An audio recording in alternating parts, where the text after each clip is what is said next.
Peintre de l'imaginaire et visionnaire, Jean-Marie Gasteuil allie une écriture classique, exigeante, à une imagination foisonnante. Une imagination qui nous entraîne dans des mondes où le rêve et la beauté deviennent boussole.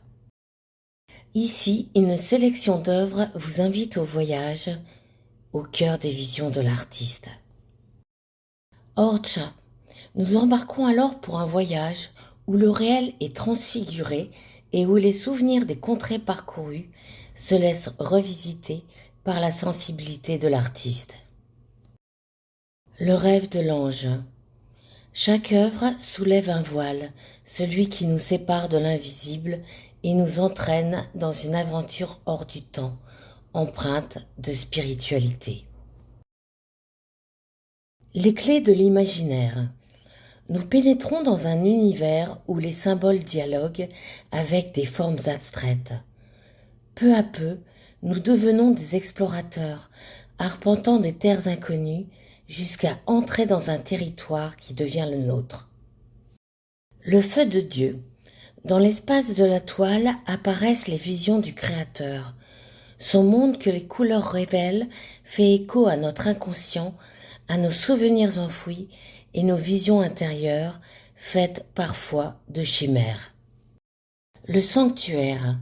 Avec cette dernière œuvre de l'artiste, réalisée en mars 2020, la dimension de peintre visionnaire prend alors toute sa pleine signification. Le règne des humains prend fin.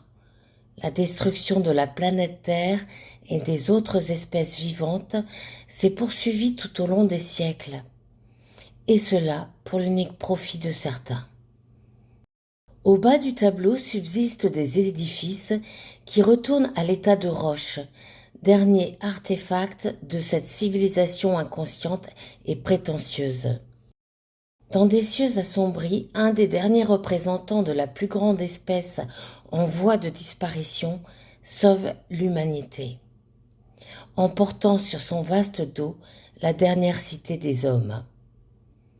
Nous sommes dans la fiction, mais, ironie de l'histoire, c'est dans la réalité. À l'autre bout de l'échelle des espèces, parmi les plus petits organismes vivants, qu'apparaît un virus qui met désormais en danger l'humanité tout entière.